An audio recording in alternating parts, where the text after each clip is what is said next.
नमस्कार विद्यार्थी मित्रांनो, मी रमेश गुरु आपलं सर्वांचं आपल्या चॅनलमध्ये स्वागत करतोय. आज आपण सावित्रीबाई फुले पुणे विद्यापीठाचं जे काय ट्रान्सक्रिप्ट सर्टिफिकेट आहे, हे ट्रान्सक्रिप्ट सर्टिफिकेट संदर्भातला व्हिडिओ मी आज घेऊन आलो आहे. आता यापूर्वी मी आपल्या चॅनलवरती ट्रान्सक्रिप्टचा व्हिडिओ अपलोड केला होता. त्यामध्ये अनेक विद्यार्थ्यांच्या काही कमेंट्स क्वेरी आपण सॉल्व्ह केल्या होत्या. पण नव्याने जे काही चेंजेस असतील, अपडेट असतील, ह्या संदर्भातले मी इन्फॉर्मेशनसाठी हा परत नव्याने व्हिडिओ आपल्यासाठी पुन्हा बनवत आहे. आता याच्यामध्ये मी ज्या छोट्या-छोट्या बारकाईने गोष्टी ज्या विद्यार्थ्यांना अनेक प्रॉब्लेम येतात, त्या गोष्टींचं मी सोल्युशन अप्लाय कसं करायचं, ज्या चुकी असतात त्या चुकी सॉल्व्ह कशा करायच्या, ह्या संदर्भातल्या मी ह्या गोष्टी सगळ्या तुम्हाला मी काळजीपूर्वक सांगणार आहे. तर तुम्ही व्हिडिओ शेवटपर्यंत पहा. आणि त्याचप्रमाणे ट्रान्सक्रिप्ट सर्टिफिकेट म्हणजे काय असतं, ते कसं असतं, त्याचा कालावधी किती आहे, त्याच्यानंतर त्याला रिक्वायर्ड डॉक्युमेंट काय काय आहे, अशा सगळ्या काही गोष्टींचे क्वेश्चन आहेत किंवा त्याचं जे काही स्टेटस आहे, तर स्टेटस कसा चेक करायचा, त्यानंतर अप्लाय केल्यानंतर त्याचं पेमेंट होत नाहीये, पेमेंट कसं करायचं. त्याचप्रमाणे आता ते समजा एखादं ॲप्लिकेशन रिजेक्ट झालं आहे, ट्रान्सक्रिप्टचं ऑलरेडी तुम्ही भरलेलं आहे, रिजेक्ट झाला आहे, तर त्याचं सोल्युशन काय आहे, या सगळ्या गोष्टी मी तुम्हाला टेक्निकली ह्या व्हिडिओमध्ये सांगणार आहे. चला तर आपण सुरुवात करू. तर सर्वप्रथम तुम्हाला ह्या वेबसाईटवरती यायचे, sps.unipune.ac.in ह्या वेबसाईटवरती यायचे. याची लिंक मी व्हिडिओच्या खाली तुम्हाला दिलेली आहे. हे अशा पद्धतीचं पेज ओपन होऊन जाईल. हे पेज ओपन झाल्यानंतर तुम्ही अकाउंट जर क्रिएट केलं नसेल तर अकाउंट क्रिएट करायचं आहे. आता हे अकाउंट कसं क्रिएट करायचं ह्या संदर्भातला व्हिडिओ मी यापूर्वी आपल्या चॅनलवर टाकला आहे. त्याची लिंक मी व्हिडिओच्या खाली दिली आहे. आता ते जर मी तुम्हाला पुन्हा सांगत बसलो तर त्याचं आपला व्हिडिओ पण खूप मोठा वास्ट होईल. त्या संदर्भात मी हे स्किप करतोय. याची लिंक मी व्हिडिओच्या खाली दिली आहे, ते पाहून घेऊ शकता तुम्ही अकाउंट क्रिएट नसेल तर. आता ऑलरेडी अकाउंट क्रिएट असेल तर इथं लॉग इन बटनवरती क्लिक करा. लॉग इन बटनवरती क्लिक केल्यानंतर तुमचा युजर आय डी म्हणजे ईमेल आय डी किंवा मोबाईल नंबरने तुम्ही लॉग इन करू शकता. त्यानंतर तुमचा इथं मोबाईल नंबर जर सिलेक्ट केला तर मोबाईल नंबर टाका. पासवर्ड जो असेल तो पासवर्ड एंटर करा. त्याचप्रमाणे जो कॅपचा शो होत आहे तो कॅपचा तुम्हाला इथं एंटर करायचा आहे आणि लॉग इन बटनवरती क्लिक करा. लॉग इन बटनवरती क्लिक केल्यानंतर तुम्ही अशा पद्धतीने तुमचा डॅशबोर्ड ओपन होऊन जाईल. आता इथं कोर्स एनरोल कसा करायचा या संदर्भातलं मी व्हिडिओच्या अकाउंट क्रिएटमध्ये मी ऑलरेडी सांगितलं आहे. आता जर तुमचा MA इकॉनॉमिक्सचा इथं कोर्स इथे एनरोल दिसत आहे किंवा अजून दुसरे कोणते कोर्स तुम्हाला एनरोल दिसत असेल आणि समजा तुम्हाला तिसऱ्याच कोर्सचा तुम्हाला ट्रान्सक्रिप्ट अप्लाय करायचं आहे, म्हणजे समजा MA इकॉनॉमिक्सचा इथं कोर्स आहे, मला अप्लाय करायचं आहे इंजिनिअरिंगचं किंवा बी फार्मसीचं, XYZ कोणताही अदर कोर्स असेल, तर ह्या कोर्सच्या अगेन्स्ट इथं अप्लाय फॉर सर्टिफिकेट जाऊन तुम्ही अप्लाय करू शकता. त्याची काही अडचण नाही. म्हणजे इथं जो कोर्स दिसतोय याच्या व्यतिरिक्त दुसरा कोणता कोर्स असेल तर त्या कोर्सचं तुम्हाला जरी अप्लाय करायचं असेल ट्रान्सक्रिप्ट, तरी तुम्ही इथून अप्लाय करू शकता. घाबरून जायची काही गरज नाही. तर अप्लाय फॉर सर्टिफिकेटवरती तुम्हाला इथं क्लिक करायचं आहे. अप्लाय फॉर सर्टिफिकेटवरती क्लिक केल्यानंतर तुम्हाला ऑलरेडी जर तुम्ही फॉर्म भरला असेल असं तुम्हाला पॉप येऊन जाईल. त्याला रेटिंग द्या 8 वर तुम्ही इथं क्लोज करू शकता. क्लोज केल्यानंतर तुम्हाला डॅशबोर्डला घेऊन जाईल. जे की तुम्ही यापूर्वी जे ॲप्लिकेशन भरलेलं आहे ते ॲप्लिकेशनचं तुम्हाला इथं स्टेटस दिसून जाईल. तर तुम्हाला सर्टिफिकेट होमवरती यायचं आहे. सर्टिफिकेट होमवरती आल्यानंतर तुम्हाला अशा पद्धतीचं पेज ओपन होऊन जाईल, जे की मी स्टार्टिंगला तुम्हाला हे पेज दाखवलं होतं. तुम्ही स्क्रोल डाऊन करायचं आहे. स्क्रोल डाऊन केल्यानंतर तुम्हाला खालून अप्लाय फॉर ट्रान्सक्रिप्टचा असा इथं तुम्हाला टॅब दिसत आहे. ह्या टॅबवर तुम्हाला इथं क्लिक करायचं आहे. तत्पूर्वी तुम्हाला रिक्वायर्ड डॉक्युमेंट काय काय आहे याचा सांगतो मी. तर तुम्हाला जे काही कोर्सचं तुम्ही जे ॲडमिशन घेणार, ज्याचं तुम्हाला ट्रान्सक्रिप्ट हवा आहे, त्या ट्रान्सक्रिप्टच्या संदर्भात जो कोर्स आहे, समजा इंजिनिअरिंग असेल तुमचे 4 वर्षाचे मार्कशीट तुम्हाला हे PDF स्कॅन स्वरूपात एका PDF मध्ये तुम्हाला स्कॅन करून ठेवायचे आहे. ते पण 2 MBच्या आतमध्ये. फार्मसीचं असेल तर फार्मसीचे पण, BComचं असेल तर BComचे पण, तसे तुम्हाला मार्कशीट इथं हे स्कॅन करायचे. आता ह्या केसमध्ये ज्या विद्यार्थ्यांचं ऑटोनॉमस कॉलेज आहे आणि ज्या विद्यार्थ्यांना जे मार्कशीट आहे, हे जे मार्कशीट आहे हे पुणे युनिव्हर्सिटीकडून न भेटता तुम्हाला तुमच्या कॉलेजकडून भेटलेलं आहे. तुमच्या कॉलेजच्या नावाने जर भेटला असेल तर त्याची ट्रान्सक्रिप्टसाठी तुम्ही युनिव्हर्सिटीच्या पोर्टलवरती अप्लाय करायचं नाही. तुमचे पैसे उगाच वेस्टेज जातील. त्याच्यामुळं जर युनिव्हर्सिटीचंच मार्कशीट असेल तर युनिव्हर्सिटीचं मार्कशीटच तुम्हाला इथं ट्रान्सक्रिप्ट भेटतील. ते पुढे मी तुम्हाला सांगणार आहे. आपण याचा जो ड्युरेशन आहे, रिझोल्युशन म्हणजे तुम्ही अप्लाय सक्सेसफुल कंप्लीट केल्यानंतर तुम्हाला हे 30 दिवसाच्या आतमध्ये भेटून जातं. त्याचं पण तुम्हाला मी डिटेल पुढे सांगणार आहे. तर अप्लाय फॉर ट्रान्सक्रिप्टवरती क्लिक करा. क्लिक केल्यानंतर तुम्हाला अशा पद्धतीचे हे इंस्ट्रक्शन तुम्हाला इंग्लिश आणि मराठी दोन्ही भाषेमध्ये तुम्हाला दिसून जातील. कधी कधी ते क्लोज होत नाही, असं स्क्रोल डाऊन होत नाही, तर तुम्ही क्लोज करून पुन्हा ते हे क्लोज करून पुन्हा तुम्ही त्याच्यावरती क्लिक करायचे. आता इथं सगळे इंस्ट्रक्शन दिले, तुमचा email I D, mobile number हे लॉग इन करू शकता. 2 ऑक्टोबर 2023 नंतर 5 झाले त्यांनी PRN टाकल्यानंतर अर्जामध्ये सगळी माहिती ऑटोमॅटिक फिल होऊन येईल. तुम्ही पेमेंट हे डेबिट कार्ड, बँकिंगने, UPI करू शकता. तुम्ही सगळे डॉक्युमेंट हे पेमेंट यशस्वी केल्यानंतर अपलोड करायचे. म्हणजे एकाच याच्यामध्ये सगळी PDF अपलोड करायची आणि ॲप्लिकेशन सबमिट झाल्यानंतर 30 दिवसाचा कालावधी आहे. विद्यार्थ्याला जर हार्ड कॉपी घ्यायची असेल किंवा इलेक्ट्रॉनिक जर घ्यायचे असेल, त्यासाठी तुम्ही हे अर्ज करू शकता. आता इलेक्ट्रॉनिक काय भानगड आहे ते पण मी तुम्हाला पुढे सांगणार आहे. विद्यार्थ्याला पोस्टाद्वारे ट्रान्सक्रिप्ट पाठवल्यानंतर नमूद केलेला मोबाईल नंबर अथवा ईमेल आय डीवरती तुमचा ट्रॅकिंग नंबर पाठवण्यात येईल. जर नाही आला तर तुमच्या लॉग इनमध्ये पण कुठं पाहायचं आहे ते पण मी तुम्हाला सांगणार आहे. त्यानंतर इलेक्ट्रॉनिक ट्रान्सक्रिप्ट जर पाठवायचे असल्या, ट्रान्सक्रिप्ट आकारण्यात येणाऱ्या मूळ शुल्क व्यतिरिक्त ₹200 शुल्क हे तुम्हाला आकारण्यात येणार आहे. ते मी पुढे तुम्हाला क्लेरिफिकेशन देणार आहे. आणि जे विद्यार्थी PhD धारक आहेत, म्हणजे ज्या विद्यार्थ्यांची PhD झाली त्यांना ट्रान्सक्रिप्ट भेटत नाही. PhDच्या विद्यार्थ्यांना ट्रान्सक्रिप्ट भेटत नाही, हे पण तुम्ही लक्षात ठेवा. जे विद्यार्थी PhDचे ट्रान्सक्रिप्ट मागताय त्यांच्यासाठी. आणि ट्रान्सक्रिप्टसाठी जे प्रोफेशनल कोर्सेस आहेत त्यांना ₹200 प्रत्येक वर्षासाठी आणि नॉन प्रोफेशनलला ₹150 हे प्रत्येक वर्षासाठी. हे इथं विद्यार्थ्यांचं कन्फ्युजन होते. प्रत्येक वर्षासाठी हे ₹200. समजा तुमचा BComचा कोर्स आहे 3 वर्षाचा, तर तुमचे नॉन प्रोफेशनलमध्ये BCom कोर्स हा येतो. म्हणजे 15 त्रिक 45 म्हणजे ₹450 तुमचे एका वर्षाचे ट्रान्सक्रिप्टचे हे कॅल्क्युलेट होणार आहे. जर तुमचा इंजिनिअरिंगचा कोर्स आहे प्रोफेशनल, ₹200 पर इयर प्रमाणे 4 वर्षाचे तुमचे ₹800 हे चलन येणार आहे. आणि जर तुम्ही इलेक्ट्रॉनिक घेतलं तर ₹200 तुम्हाला अतिरिक्त द्यावं लागणार आहे. ते पुढे मी तुम्हाला सांगणार आहे. ह्या सगळ्या गोष्टी तुम्ही वाचल्या आहेत. याच्या व्यतिरिक्त तुम्हाला जर काही क्वेरी असेल, FAQ इथं क्लिक करू शकता तुम्ही. हे क्लिक केल्यानंतर तुम्हाला FAQची अशी PDF ओपन होऊन जाईल, जे की तुम्हाला सगळ्या मराठी आणि इंग्लिशमध्ये देऊ शकता, दिलेले आहेत. हे सगळ्या क्वेश्चनचे तुम्हाला प्रश्नांची उत्तर इथं दिलेली आहे, तुम्ही पाहून घेऊ शकता. त्यानंतर ह्या चेकबॉक्सवरती क्लिक करा. अप्लाय बटनवरती तुम्हाला क्लिक करायचे. अप्लाय बटनवरती क्लिक केल्यानंतर अशा पद्धतीचा फॉर्म तुम्हाला ओपन होईल, जिथे तुमचा जो मार्कशीट आहे, हे मार्कशीटवरती तुम्हाला PRN नंबर इथं ऑलरेडी दिलेला असेल. नसेल तर तुम्ही 0 टाका. दिला असेल तर तुम्हाला इथं एंटर करायचं आहे. त्यानंतर तुमचा सीट नंबर जो असेल तर तुम्हाला सीट नंबर टाकायचा आहे. तुमचं जेंडर सिलेक्ट करायचं आहे. तुमचं स्टुडंट नेम सिलेक्ट करायचं आहे. तुमचं मराठीत नाव टाकायचं आहे.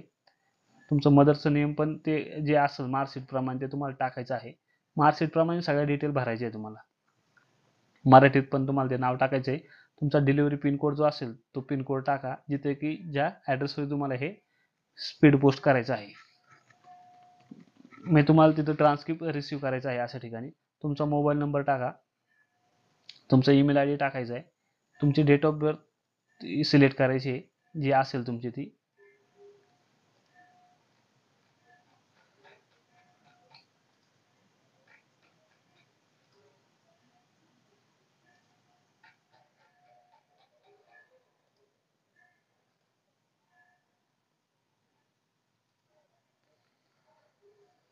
त्यानंतर तुम्हाला तुमचा जो पासपोर्ट साईज फोटो आहे, तो फोटो तुम्हाला इथं 300 KB आतमध्ये तो अपलोड करायचा आहे, जो की तुमच्या ॲप्लिकेशन फॉर्मवरती तुम्हाला शो होणार आहे. तर ब्राउजवरती क्लिक करा आणि तुमचा तो डॉक्युमेंट जे फोटो आहे, सॅम्पल फोटो तुमचा, तो फोटो तुम्हाला तिथं अपलोड करायचा आहे. हा फक्त JPG फाईलच तुम्हाला फोटो इथं अपलोड करायचा आहे. आता मी एक्झाम्पलसाठी इथे हे केलेलं आहे. त्यानंतर तुमचा हा PAN कोड विचारेल तुम्हाला, कॉलेज कोड, जो की तुम्हाला इथं हे एंटर करायला तुम्हाला ऑप्शन नाही. तर तुम्हाला इथं खाली क्लिक टू चेंज कॉलेज याच्यावर तुम्हाला क्लिक करायचं आहे. त्यानंतर तुमचं जे मार्कशीटवरती जे कॉलेजचं नाव आहे, हे मार्कशीटवरती त्या कॉलेजचं नाव तुम्हाला इथं सिलेक्ट करायचं आहे. जर तुम्हाला सिलेक्ट होत नसेल तुम्ही सर्च करू शकता, अथवा हा कॉलेजचा कोड कॉपी करून तिथं तुम्ही तिथं टाकू शकता.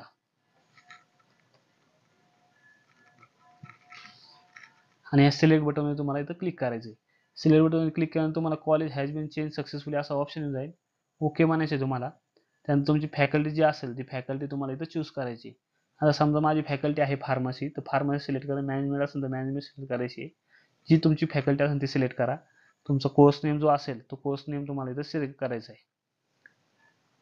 आता समजा माझा एम फार्मा बी फार्मा जो आहे तो तुम्हाला तिथं सिलेक्ट करायचा आहे.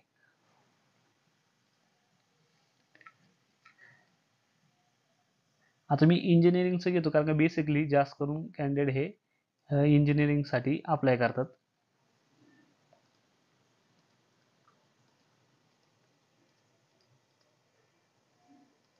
जी तुमची ब्रँच असेल ती ब्रँच सिलेक्ट करा. तुमचं पासिंग मंथ इयर जो मार्कशीट वरती दिलेला आहे हे इथं दिलेला आहे तो मार्कशीटच टाकायचा तुम्हाला एक्झामचा, जे की खालची डेट टाकायची नाही. तुम्हाला इथं बरेच विद्यार्थी कन्फ्युजन होतात ही डेट टाकायची तुम्हाला, जे असेल ऑक्टोबर 2013 तर ते सिलेक्ट करा तुम्ही, जी काय असेल तुमची ती सिलेक्ट करायची. पुढचं तुमचं हे इयर सिलेक्ट करायचं आहे. तुमचं हे first year marksheet to issue by college. आता जे कोर्सेस असे आहेत, समजा बी कॉमचा कोर्स आहे त्यांना फर्स्ट इयर कॉलेजचं मार्कशीट असतं, सेकंड आणि थर्ड युनिव्हर्सिटीचं मार्कशीट असतं. अशा विद्यार्थ्यांनी इथं येस करायचे. ज्यांचं कॉलेजने दिलेलं आहे मार्कशीट त्यांनी येस करायचे, ज्यांचं कॉलेजचं नाही आहे त्यांनी नो करायचं. आता समजा इंजिनिअरिंगचं आहे तर त्यांचे 4 वर्षाचे मार्कशीट हे युनिव्हर्सिटी प्रोव्हाइड करतं, तर त्यांनी तिथं नोच करायचे. कॉलेजचं असेल तर येस करा. त्यानंतर तुमचं ट्रान्सक्रिप्ट कोणकोणते तुम्हाला कोणत्या वर्षाचे ट्रान्सक्रिप्ट हवे तर तुम्हाला इथं असे ड्रॉपडाऊनला ऑप्शन येतील. समजा तुमचा बीकॉमचा असेल तर 3 वर्षाचे तुम्हाला ड्रॉपडाऊनला ऑप्शन येतील. तुमचा कोर्स जर इंजिनिअरिंग असेल 4 वर्षाचे, फार्मसी असेल तर 4 वर्षाचे येईल. हा तुम्हाला 4 वर्षाचे ट्रान्सक्रिप्ट हवे असेल तर तुम्ही 4 वर्षाचे ट्रान्सक्रिप्ट सिलेक्ट करायचे. आता इथं हे केस अशी आहे का काही विद्यार्थी असतात समजा त्यांनी त्याचं कोर्स कंप्लीट झालेला नाही इंजिनिअरिंगचा, तो सेकंड इयरला आहे, थर्ड इयरला आहे, समजा टीईला आहे आणि त्यांना तिथं सीट नंबर टाकायचा आहे मग पासिंग मंथ इयर. तर जो तुमची लास्ट फायनल जी एक्झाम झालेली आहे रिसेंटली, जो रिझल्ट तुमच्या हातात आहे त्याचे तुम्हाला तिथे इयर ते सिलेक्ट करायचे. त्यानंतर इथं हे 4 वर्ष तुम्हाला सिलेक्ट करायचे. काही काही विद्यार्थी काय करतात 2-3च सिलेक्ट करतात आणि म्हणतात माझं ट्रान्सक्रिप्ट आलं नाही. अशा केसेसमध्ये ते ट्रान्सक्रिप्ट रिजेक्ट होतं. आता ते रिजेक्ट झाल्यानंतरची कारणे काय काय आहे मी तुम्हाला पुढे सांगणार आहे. तर तू इथं नंबर ऑफ टोटल कॉपी तुम्हाला जेवढ्या आहेत पाहिजेत तेवढ्या तुम्ही टाकू शकता. 1 पाहिजे, 2 पाहिजे, 20 पाहिजे. इथं तुम्ही कॉपीचं लिमिट नाही. तुम्ही किती पण कॉपीला तुम्ही अप्लाय करू शकता. परंतु त्याचे फीज पण कॅल्क्युलेशन तुमचं वाढणार आहे. जेवढं तुम्ही कॉपी टाकसाल तेवढ्या तुमच्या कॉपी ह्या वाढणार आहेत. त्यानंतर डिलिव्हरी टाईपला ऑप्शन तुम्हाला येईल बाय पोस्ट आणि इलेक्ट्रॉनिक. आता इथं पोरं काय करतात बाय पोस्ट आणि इलेक्ट्रॉनिक दोन्ही पण सिलेक्ट करतात. ते बरोबर टाकतात. आता ज्यांना इलेक्ट्रॉनिक हवे त्यांनी इलेक्ट्रॉनिक सिलेक्ट करा. ज्यांना इलेक्ट्रॉनिक नकोय त्यांनी फक्त बाय पोस्ट सिलेक्ट करायचे. ज्यांना इलेक्ट्रॉनिक हवे त्यांनी इलेक्ट्रॉनिक पण पाहिजे आणि बाय पोस्ट पण पाहिजे अशा त्यांनी दोन्ही पण सिलेक्ट करायचे.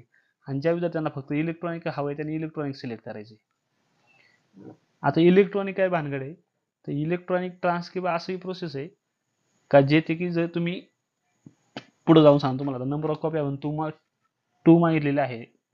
तुम्हाला पोस्टने किती पाहिजे तर पोस्टने मला समजा 1 पाहिजे आणि इलेक्ट्रॉनिक 1 पाहिजे. आता इलेक्ट्रॉनिक काय भानगड आहे तुम्हाला मी सांगतो.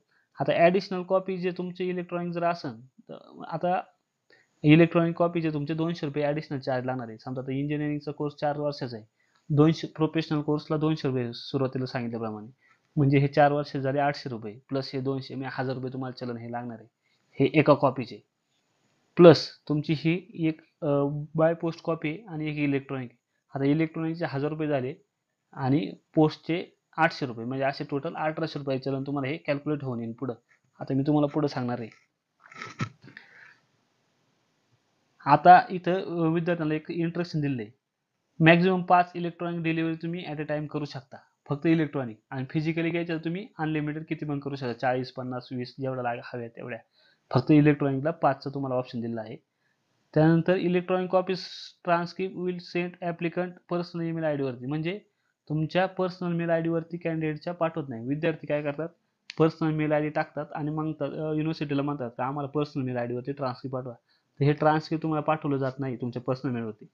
ते फक्त जे काय तुमचे फॉरेनची युनिव्हर्सिटी असेल, कन्सल तुमचं काय फर्म असेल काय असेल तुमचं जिथं सिलेक्शन झालेलं आहे त्याच इन्स्टिट्यूटला पाठवतो. त्याची पण प्रोसेस पुढे मी सांगणार आहे इलेक्ट्रॉनिकचे. आता इलेक्ट्रॉनिक टाईप निवडल्यानंतर तुम्हाला इथं 2 ऑप्शन येतील WS आणि ऑदर.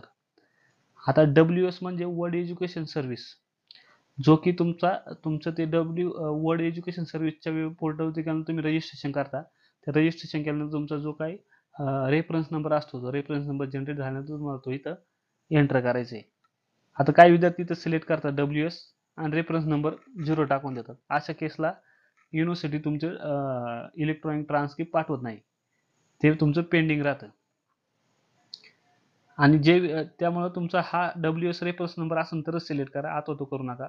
आणि तुम्हाला WS ला पाठवायचं असेल तरच हे करा. वर्ल्ड एज्युकेशन सर्व्हिसला पाठवायचं असेल तरच तिथं येस करा.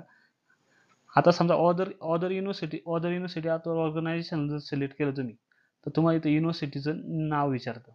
तुम्हाला ज्या युनिव्हर्सिटीला पाठवायचं आहे त्या युनिव्हर्सिटीत तुम्हाला नाव पाठवायचे. समजा आता मला कॅलिफोर्नियाला पाठवायचे, कॅलिफोर्निया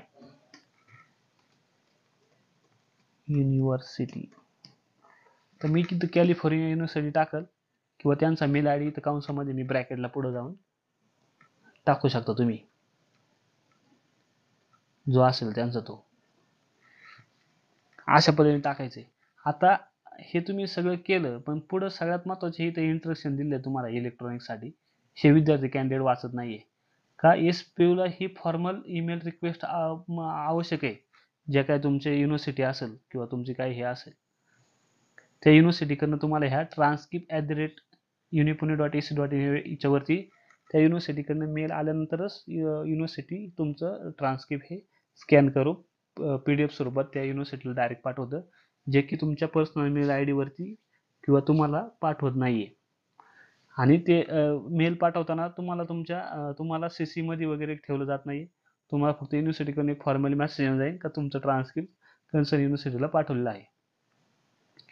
ही सगळी प्रोसेस कंप्लीट झाल्यानंतर तुमचं ॲप्लिकेशन इथं सबमिट बटनवरती क्लिक करायचं आहे तुम्हाला. सबमिट बटनवरती क्लिक केल्यानंतर तुम्हाला प्लीज अपलोड डॉक्युमेंटला असं ऑप्शन येऊन जाईल, जे की तुमचे PDF जे मार्कशीट आहे ते तुम्हाला इथं अपलोड करायचे. क्लोज बटनवरती क्लिक करायचे.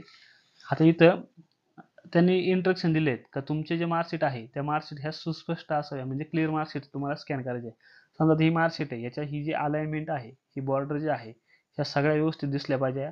त्यानंतर तुमचे हे सब्जेक्ट, तुमचे हे ग्रेड मार्क, हे सगळे व्यवस्थित नाव वगैरे सगळे व्यवस्थित दिसले पाहिजे. अशा स्वरूपात तुम्हाला स्कॅन करायचे आहेत, अन्यथा ते युनिव्हर्सिटीकडून रिजेक्ट होईल. त्यानंतर तुमचे ट्रान्सक्रिप्ट तयार करताना तुमचं जी गुणपत्रिका आहे त्या सगळ्या मार्जिनसह अपलोड करा, हे तुम्हाला ऑलरेडी सांगितले. हे सगळे, आणि जे सगळ्यात महत्त्वाचं, जे विद्यार्थी उत्तीर्ण झाले आहे, पास झालेले आहे, अशा विद्यार्थ्यांनाच ट्रान्सक्रिप्ट भेटेल. फेल मार्कशीटचे अथवा फेल झालेल्या विद्यार्थ्यांचे ट्रान्सक्रिप्ट भेटणार नाही. त्यानंतर विद्यापीठाअंतर्गत शैक्षणिक विभागाने अदा केलेल्या मागील बाजूस स्कॅन करून अपलोड करणे अनिवार्य आहे. म्हणजे जे विद्यार्थी विद्यापीठाच्या डिपार्टमेंटमधून शिकलेले आहेत अशा विद्यार्थ्यांनी त्यांची हे जे मार्कशीट आहे, या मार्कशीटच्या बॅक साईडचे जे ग्रेड पॉईंट आहेत ते पण स्कॅन करून अपलोड करणे आवश्यक आहे. अशा पद्धतीने तुमची जी काही मार्कशीट आहे, जी 2 MB PDF स्वरूपात सगळ्या मार्कशीट स्कॅन करा. आता काही या ठिकाणी काय होतं, विद्यार्थी तुमचं डिग्री सर्टिफिकेट, पासिंग सर्टिफिकेट पण अपलोड करतात. त्याची काही आवश्यकता नाही, फक्त तुमच्या पासिंग झालेल्या मार्कशीटचं अपलोड करायचं आहे. फेल झालेल्या मार्कशीट अपलोड करू नका. त्यानंतर चूज बटनवरती क्लिक करायचं. तुमची मार्कशीट इथं सिलेक्ट करा, जी की PDF स्वरूपात असेल, आणि अपलोड डॉक्युमेंटवरती तुम्हाला इथं क्लिक करायचं. अपलोड डॉक्युमेंटवर क्लिक केल्यानंतर तुमचा असा टोटल एक डॉक्युमेंट अपलोड असा सक्सेसफुल मेसेज येईल. क्लोज बटनवर क्लिक करा. तुम्ही जी काही इन्फॉर्मेशन भरली आहे ते सगळे तुम्हाला इथं येऊन जाईल. त्यानंतर तुम्ही जर तुमची मार्कशीट जी अपलोड केली आहे ती तर तुम्ही ह्या डोळ्यावरती क्लिक करून तुम्ही शो करू शकता आयबॉलवरती. अशा पद्धतीने तुमची PDF व्यवस्थित झाली आहे का ती करा. जर नसेल झाली तर तुम्ही एडिट करून परत अपलोड करू शकता. त्यानंतर पुढे प्रोसेस टू पे बटनवरती क्लिक करायचं आहे. त्यानंतर असा तुमचा हा ॲप्लिकेशन ID जनरेट होईल, जो की तुम्हाला जपून ठेवायचा जोपर्यंत तुमचं ट्रान्सक्रिप्ट भेटत नाही तोपर्यंत. त्यानंतर तुमचा चलन नंबर, आणि मी मगाशी सांगितल्याप्रमाणे तुमचं हे 1800 रुपयाचं चलन इथं जनरेट झालं आहे. तुमचं फुल नेम जे असेल ते, तुमचा मेल ID इथं जो टाकला आहे तो इथं शो होईल, तुमचा मोबाईल नंबर.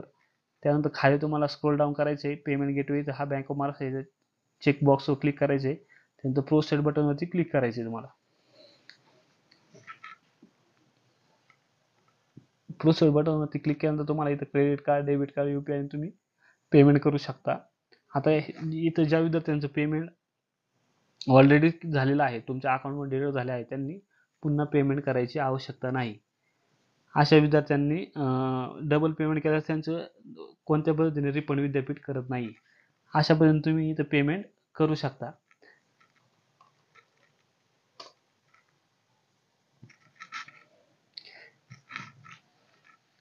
पेमेंट केल्यानंतर तुमचं ह्या पेजला पुन्हा वाटलंच तर घेऊन येईल. त्यानंतर अप्लाय फॉर सर्टिफिकेट पुन्हा क्लिक करायचं आहे तुम्हाला. अप्लाय फॉर सर्टिफिकेट केल्यानंतर तुमचं इथं रेटिंग द्यायला असा ऑप्शन येईल. त्यानंतर तुमचं डॅशबोर्डला जायचं तुम्ही. डॅशबोर्डला गेल्यानंतर तुमचं जे ॲप्लिकेशन इथं भरलेलं आहे शेवटचं, ते तुम्हाला इथं शो होऊन जाईल.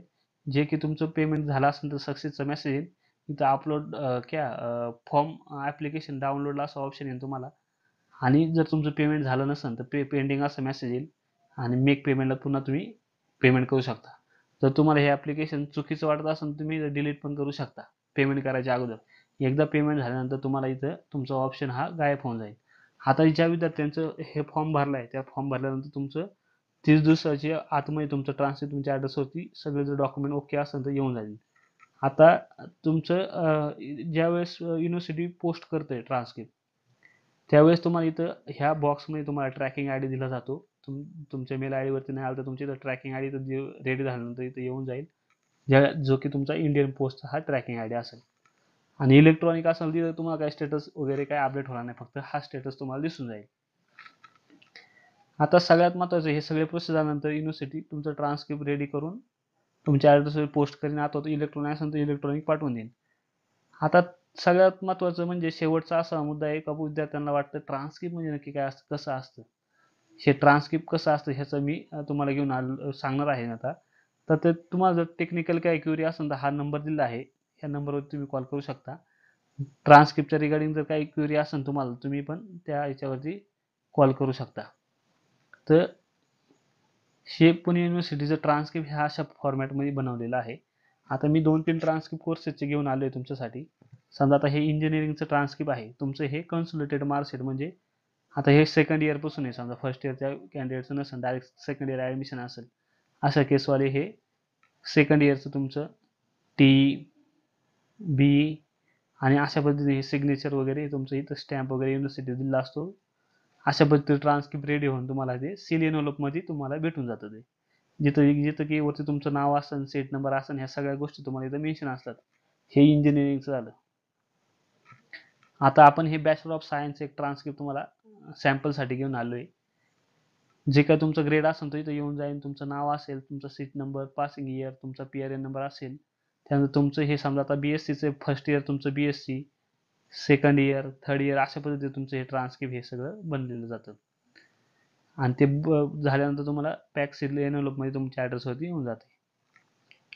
आता आपण हे मास्टर ऑफ सायन्सचं पोस्ट ग्रॅज्युएशनचं एक सॅम्पलला घेऊन आलो आहे ॲनालिटिक केमिस्ट्रीचं. सेम ह्याचं हे फॉर्मॅटमध्ये असतं, फक्त जे तुमचे काही कोर्स आहे हे सगळ्या वर्षांचे इथं हे डिटेल याच्यामध्ये मेन्शन केलेलं असतं. खाली स्टॅम्प सिग्नेचर वगैरे असतं. अशा पद्धतीचं हे ट्रान्सक्रिप्ट असतं, जे की तुम्हाला ट्रान्सक्रिप्टच्या रिगार्डिंग जे काही क्वेरी होत्या सगळ्या क्वेरी मला असं वाटतं मी सॉल्व्ह केलेल्या आहेत. याच्या व्यतिरिक्त जर काही तुमच्या टेक्निकल क्वेरी आल्या, अडचणी असेल तर तुम्ही मला खाली कमेंट बॉक्सवरती नक्की कळवू शकता. धन्यवाद.